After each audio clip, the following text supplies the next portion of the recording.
আমাদের ধারাবাহিক জুমার আলোচনার বিষয় কিয়ামতের আলামত। কিয়ামতের আলামতের আজকে পর্ব 13তম পর্ব।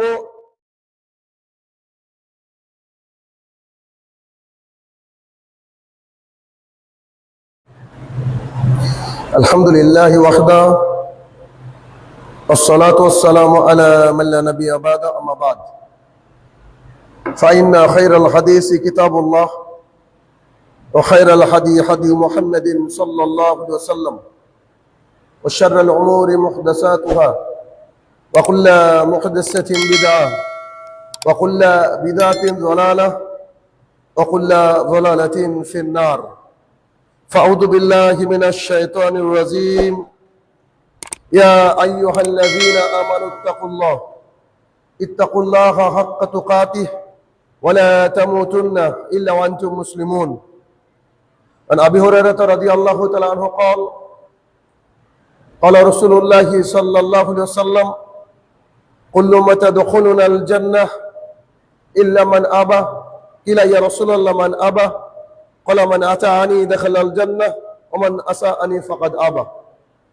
عن عائشة رضي الله تعالى عنها قالت قال رسول الله صلى الله عليه وسلم من عمل عملا ليس عليه أمرنا فهو رد. সম্মানিত উপস্থিতি, সর্বপ্রথম আল্লাহ সুবহানাহু ওয়া তাআলার বারগাহে শুকরিয়া জ্ঞাপন করব যে আল্লাহ তাআলার অশেষ রহমতে জুমার সালাত আদায় করার লক্ষ্যে আমরা মসজিদে এসে সমবেত হয়েছি। যিনি হায়াত এবং মওতের মালিক, বিশ্ব নিয়ন্তা, আমাদের প্রতিপালক, সেই রব্বুল ইজ্জাতের বারগাহে শুকরিয়া জ্ঞাপনার্থে আমরা বলি আলহামদুলিল্লাহ। অতঃপর সমগ্র মানব জাতির শিক্ষক, সমগ্র মানব জাতির পথ প্রদর্শক মুহাম্মদুর রাসূলুল্লাহ সাল্লাল্লাহু আলাইহি সাল্লামের উপর শতকোটি সালাত ও সালাম বর্ষিত হোক, আমরা বলি আল্লাহুম্মা আমিন। আমাদের ধারাবাহিক জুমার আলোচনার বিষয় কিয়ামতের আলামত। কিয়ামতের আলামতের আজকে পর্ব 13তম পর্ব। কোরআন এবং সুন্নাহ দ্বারা সাজানো হয়েছে যাতে করে আমরা কিয়ামতের পূর্বের লক্ষণগুলি জেনে বুঝে তদ অনুযায়ী আমরা আমাদের নিজেদেরকে শুধরে নিতে পারি এবং কিয়ামতের মাঠের যে প্রস্তুতি তা আমরা মৃত্যু আসার আগেই গ্রহণ করতে পারি। এই লক্ষ্যেই আমাদের বেশ কয়েক জুমা যাবত কিয়ামতের আলামতের বিষয় নিয়ে আমরা আলোচনা করছি কোরআন এবং সুন্নাহ মোতাবেক। আজকে 13তম পর্বে কোরআনুল কারীম এবং হাদিসের কিছু অংশ থেকে আমরা দেখার চেষ্টা করব যে হাদিসগুলো, যে কথাগুলো মুহাম্মদ সাল্লাল্লাহু আলাইহি সাল্লামের মুখ নিঃসৃত। তিনি বলে গেছেন যে কিয়ামতের পূর্বে কি কি ঘটবে, যাতে আমরা সতর্ক হতে পারি। তো তার আজকের প্রথম পয়েন্ট হচ্ছে একটি মাত্র সেজদা পৃথিবী মধ্যে যা আছে এই সব কিছুর চেয়ে দামি এমন একটা সময় আসবে। সোজা বাংলা ভাষায় একটা মাত্র সেজদা পৃথিবীর বুকে সবচেয়ে দামি হবে, মানে এর চেয়ে শ্রেষ্ঠ জিনিস পৃথিবীতে আর কিছু থাকবে না। আপনি আমি যেটা ভাবছি হয়তো সোনা দানা, সম্পদ, ব্যাংক ব্যালেন্স, এগুলোর চেয়েও কি দামি হবে? নিশ্চিত এগুলোর চেয়েও দামি হবে। গত পর্বে আমরা জানার চেষ্টা করেছিলাম যে মানুষ যখন রাস্তা দিয়ে যাবে, বিশাল বড় বড় বিল্ডিং এর ন্যায় সম্পদ পড়ে থাকবে, তখন মানুষ এগুলোকে দেখবে আর বলবে যে এইগুলো নেওয়ার জন্য আমি আমার ভাইয়ের সাথে সংঘাতে লিপ্ত হয়েছিলাম। কেউ বলবে এগুলা নেওয়ার জন্য আমার হাত কাটা গেছে, অর্থাৎ চুরি করেছিলাম। কেউ বলবে এই সম্পদকে নেওয়ার জন্য আমরা আমাদের আত্মীয়তার বন্ধনকে ত্যাগ করেছিলাম, আমরা কেউ এই সম্পদকে স্পর্শ করব না, অথচ সোনা পড়ে থাকবে রাস্তায়, মানুষ নেবে না। খুব শীঘ্রই এমন সময় আসতে চলেছে। তো সেই জামানায় যখন এত দামি জিনিসের কোনো মূল্য থাকবে না। সেই সময় একটা সেজদা পৃথিবী এবং পৃথিবীর তুলনায় যা আছে তার চেয়ে শ্রেষ্ঠ সম্পদের ন্যায় দামি হবে। অথচ এখন আমাদের অনেক সময় আছে, তবুও আমরা সেজদা দেওয়ার লক্ষ্যে মসজিদ আসার চেষ্টা করি না বা মূল্যায়ন করি না যে একটা সেজদার কত দাম হতে পারে।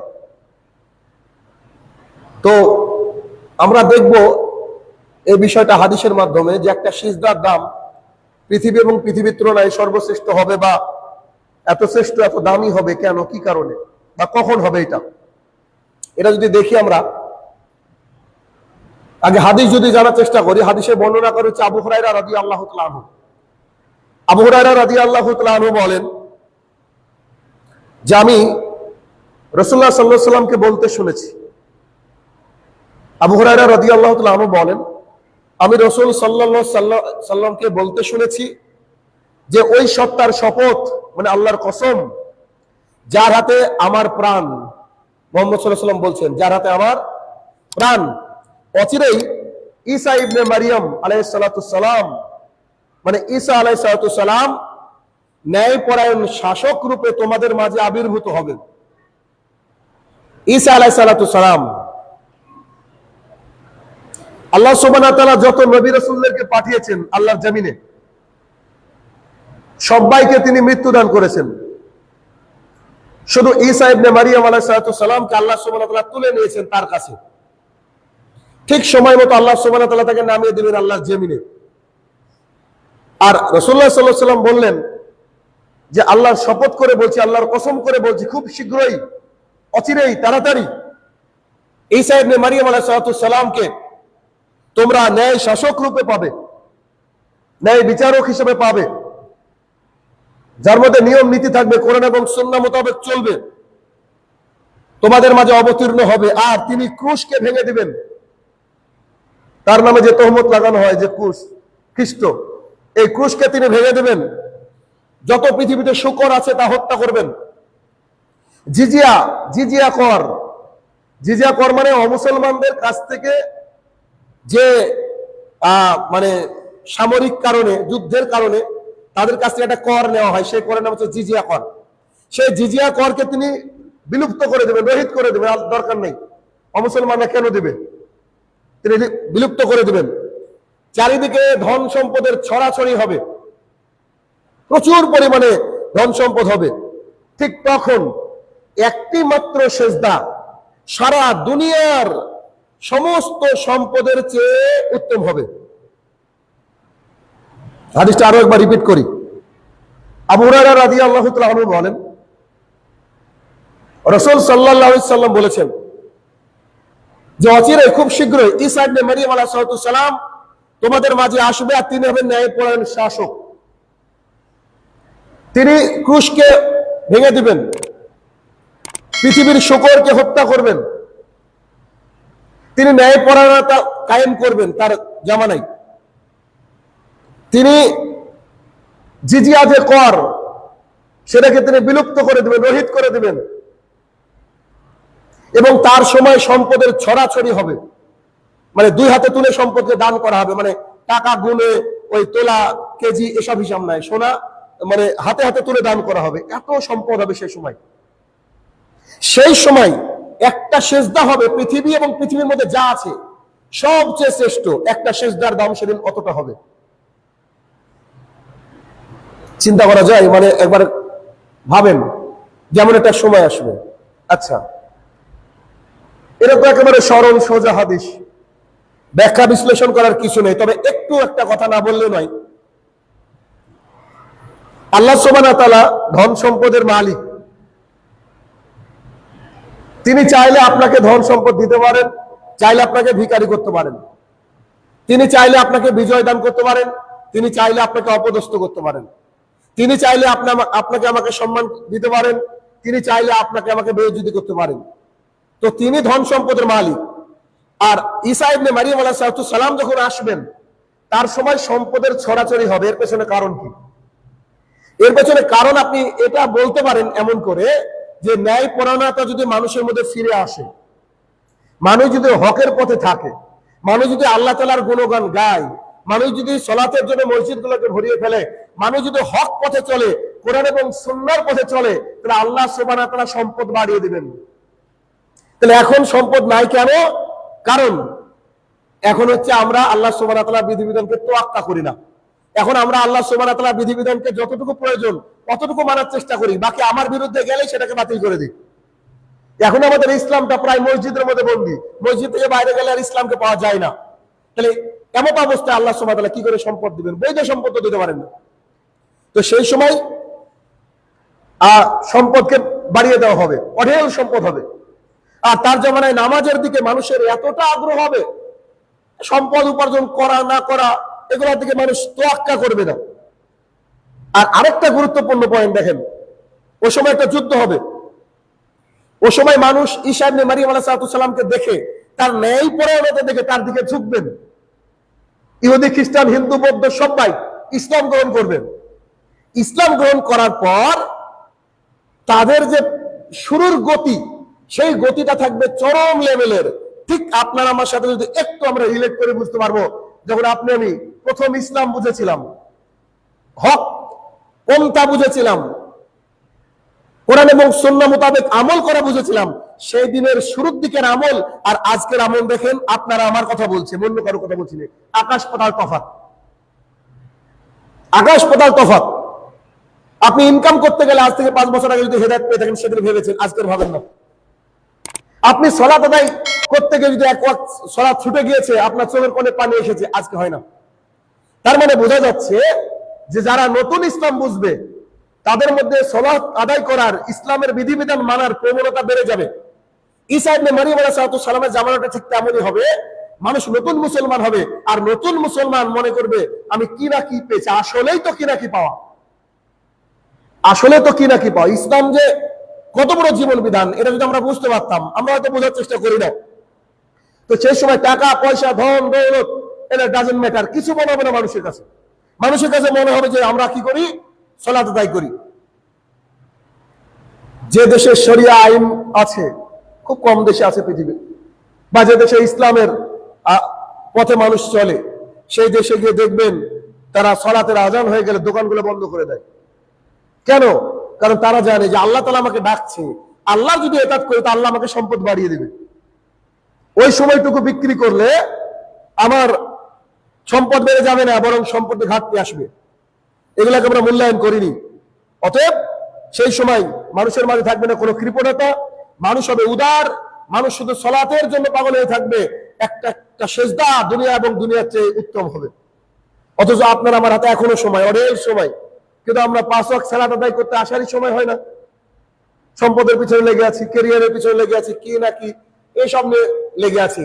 কিন্তু মারা যাওয়ার পর আপনি আমি হিসাব কিভাবে দেব? হিসাব বড্ড কঠিন হয়ে যাবে। এগুলো বরাবর বলি, তবু আমাদের হয়তো হুঁশ ফিরে না। যেদিন মালাকুল মওত আসবে সেদিন হয়তো আমরা বুঝতে পারবো। 1 নম্বর পয়েন্ট। 2 নম্বর পয়েন্ট হচ্ছে, কিয়ামতের পূর্বের আরো একটা লক্ষণ হচ্ছে চাঁদ স্ফীত হবে, চাঁদ মোটা হবে।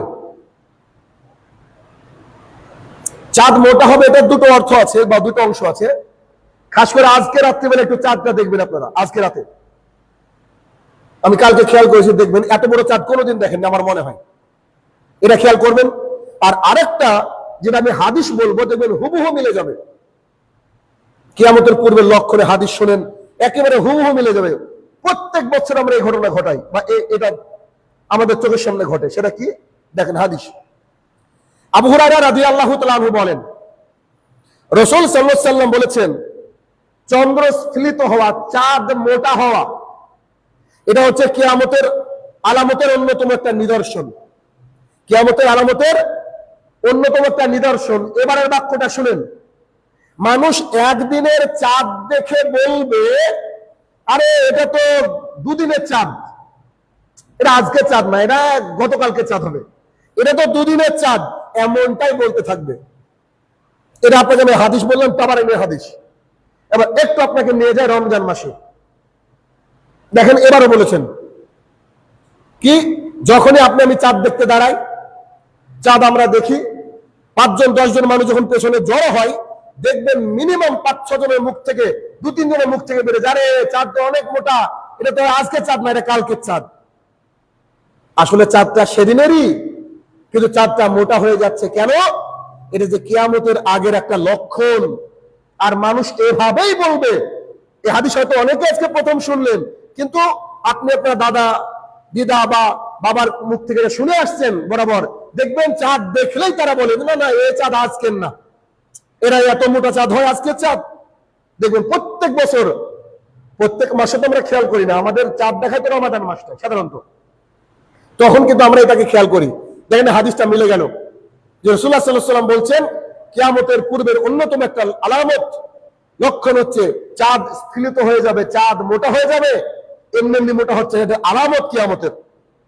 অতএব এটা হচ্ছে অন্যতম একটা আলামত, যেখানে চাঁদ হচ্ছে আপনার স্ফীত মোটা হয়ে যাবে। এরপরে আলামত হচ্ছে পৃথিবীর প্রায় সকল মুসলমান এক সময় শাম দেশে হিজরত করবে।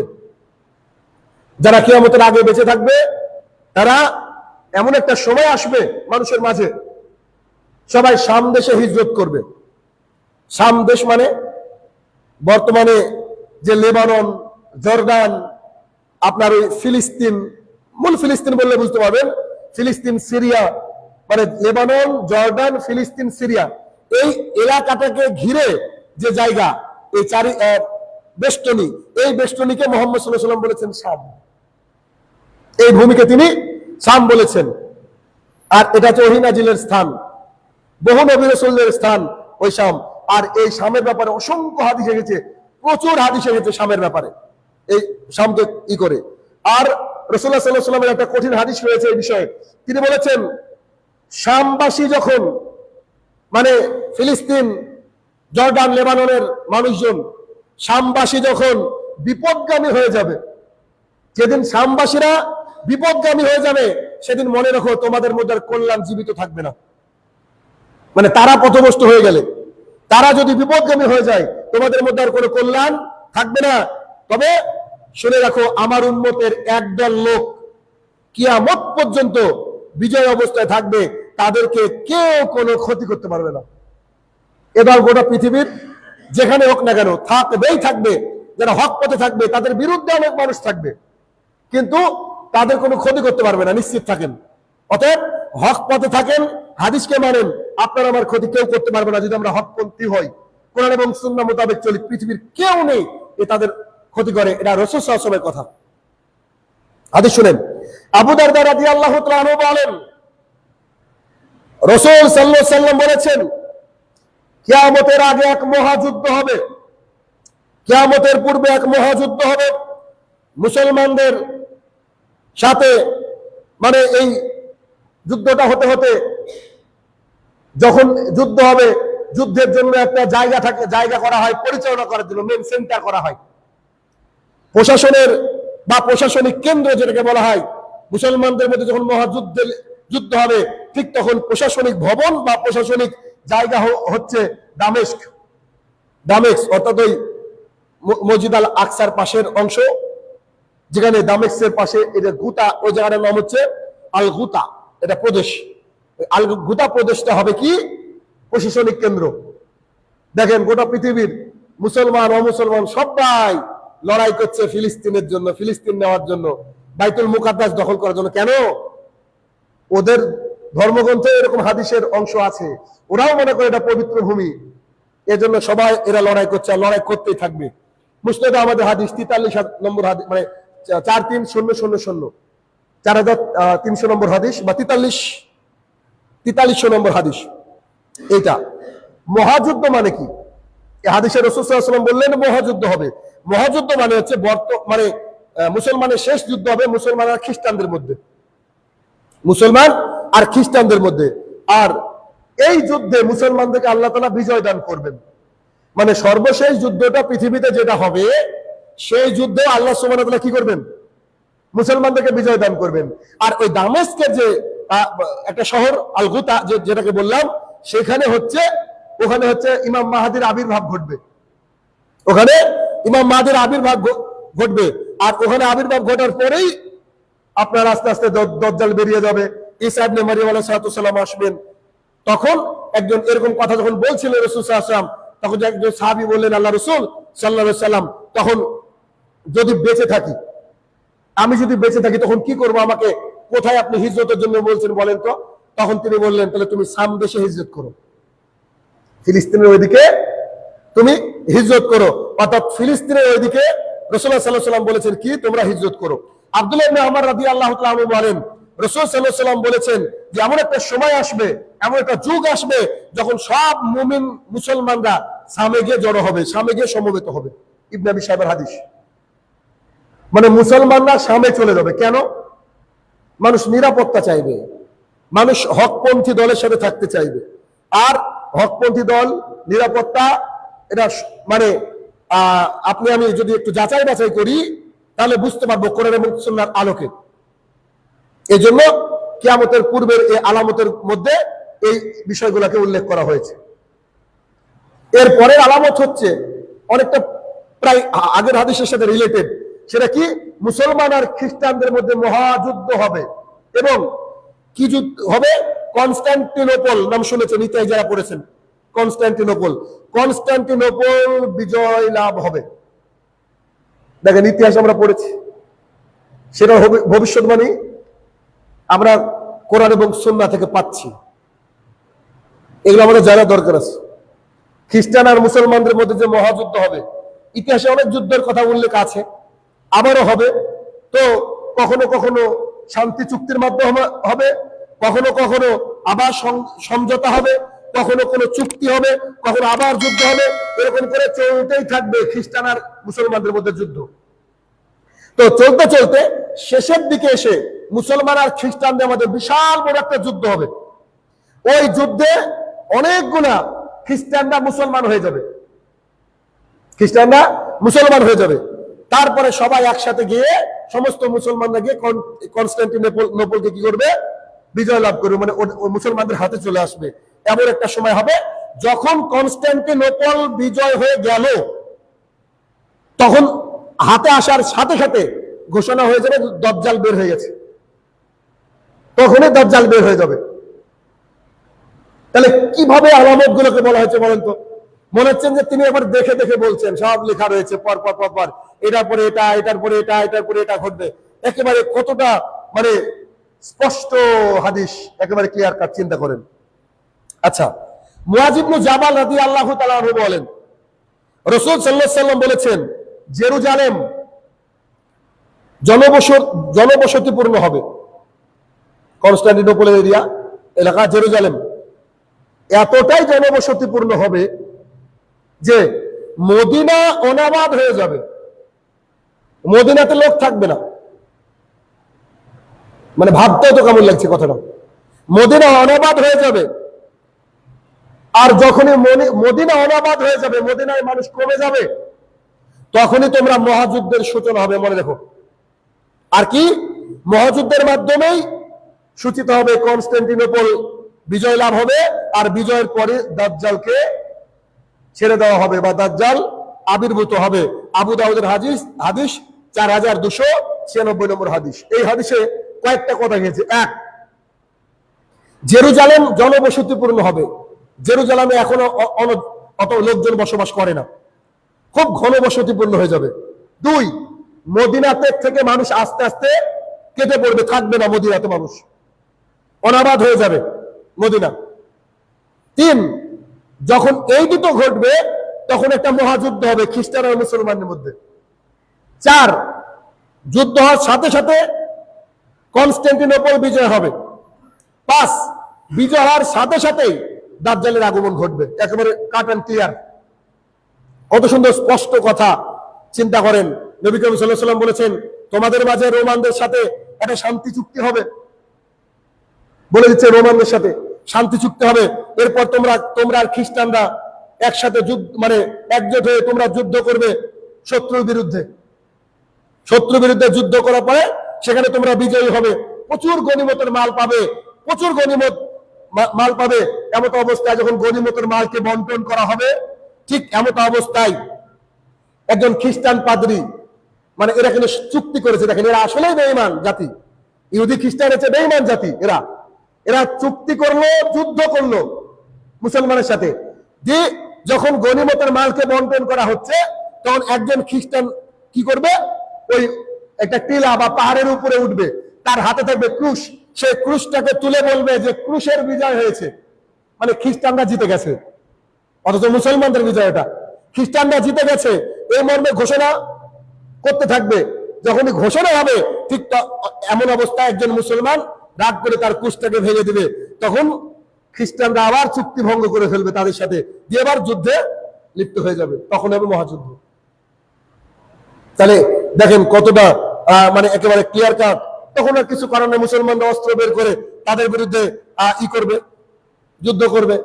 আর যারা সেই যুদ্ধে শাহাদাত পান করবে, আল্লাহ সুবহানাহু ওয়া তাআলা হয়তো তাদেরকে জান্নাত দিয়ে দিবে, বা শাহাদাতের তামান্না তাদের বুকে নিয়ে যখন তারা চলবে।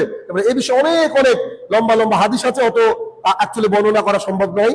অতএব আমাদেরকে চিন্তা করতে হবে এখন থেকে যে আমরা এই যে আলামত গুলো শুনছি, এই প্রত্যেকটা আলামতের উপরে আমাদেরকে কি করতে হবে, বিশ্বাস করতে হবে, ঈমান আনতে হবে, প্রস্তুতি গ্রহণ করতে হবে, রেডি হতে হবে যে আমাদের হয়তো হাতে আর সময় নেই।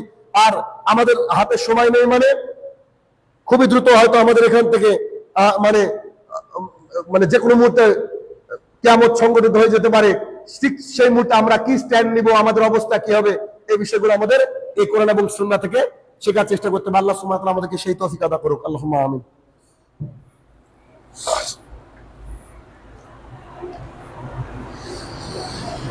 আলহামদুলিল্লাহি ওয়াহদাহু ওয়াসসালাতু ওয়াসসালামু আলা মান লা নাবিয়্যা বা'দা, আম্মা বা'দ। আমাদের আলোচনা হচ্ছে কিয়ামতের আলামত পর্ব 13। বিষয় হচ্ছে যে আমরা কোরআন এবং সুন্নাহ থেকে পৃথিবী ধ্বংস হওয়ার পূর্বের যে লক্ষণ, কিয়ামতের পূর্বের লক্ষণ, তা দেখে আসছি। এখন হচ্ছে যে বিষয়টা বলবো তা হচ্ছে মিরাস তথা যুদ্ধলব্ধ মাল। যুদ্ধে যারা হেরে যায় তাদের কাছে যে সম্পদ থাকে, এই মিরাস বা এগুলোকে বলা হয় গনিমত। আর মিরাস মানে হচ্ছে সম্পদ, যে বাবার সম্পদ সন্তানকে দেওয়া ইত্যাদি। এগুলা মানে মিরাস যে সম্পদ, মিরাসের যে সম্পদ, এগুলা হচ্ছে কি বন্টিত হবে না, বন্টন হবে না। আর গনিমত পেয়েও কেউ একসময় আনন্দ প্রকাশ করবে না। এর মানে কি? এর মানে হচ্ছে এমন একটা সময় আসবে যে মানুষের সম্পদের প্রতি ভালোবাসা থাকবে না, সোজা কথা। বাবার সম্পদের প্রতি কোনো লোভ থাকবে না। যুদ্ধের পরে সোনা দানা অনেক কিছু পড়ে থাকবে, মানুষ নেওয়ার আগ্রহ প্রকাশ করবে না, এগুলোর প্রতি মানুষের অত থাকবে না। হাদিস আব্দুল্লাহ ইবনে মাসউদ রাদিয়াল্লাহু তাআলা আনহু বলেন, নবী করিম সাল্লাল্লাহু আলাইহি ওয়াসাল্লাম বলেছেন, কিয়ামতের আগে এই যে ত্যায্য সম্পত্তি ও যুদ্ধলব্ধ সম্পত্তি, যেগুলো বললাম একটু আগে, বন্টনের সুযোগ তৈরি হবে না। কি কারণে? এই সময় এমন একটা পরিস্থিতি হবে যে মানুষ ওই সামনের দিকে, সিরার দিকে ছুটতে থাকবে আর বলবে যে মহাযুদ্ধের ঘোষণা হয়ে গেছে, চলো এবার ওই যুদ্ধে চলো। এটা লম্বা রয়েছে আর কি। আচ্ছা, এরপরে আলামত হচ্ছে প্রাচীন যুগের যানবাহন আবার ফিরে আসবে। প্রাচীন যুগের অস্ত্র শস্ত্র, যানবাহন, যা নিয়ে মানুষ যুদ্ধ করত, তা কিন্তু আবার ফিরে আসবে। শুনতে একটু অড মনে হলো, এগুলোই বাস্তব। কেননা এমন একটা সময় হতে পারে ইহুদি খ্রিস্টানদের হাতে এমন কিছু রয়েছে যে আপনার আমার যে গাড়ি আমরা ব্যবহার করি, ওরা একটা বাটনের মাধ্যমে গাড়িগুলোকে স্টপ করে দিবে। কিছু করার নেই তো। আমাদের ফোনগুলোকে ওরা 1 সেকেন্ড সময় নিবে বন্ধ করতে, গোটা পৃথিবীর ফোনকে 1 সেকেন্ড। কেন? প্রত্যেকটা ফোনে আমাদের গুগল অ্যাকাউন্ট আছে। আপনি করেন আর না করেন, ফোন চালু হবে না। তারা গুগল অ্যাকাউন্টটাকে অফ করে দিল, আপনার আমার ফোন দেখবে। তারা এভাবে যুদ্ধ করবে। তো এমনও তো সময় আসতে পারে যে আগের আবার ঘোড়া, তীর, বল্লম এগুলো ফিরে আসবে। তার জন্য আর কিচ্ছু নেই, আগের জিনিস আবার ফিরে আসবে। কেমন?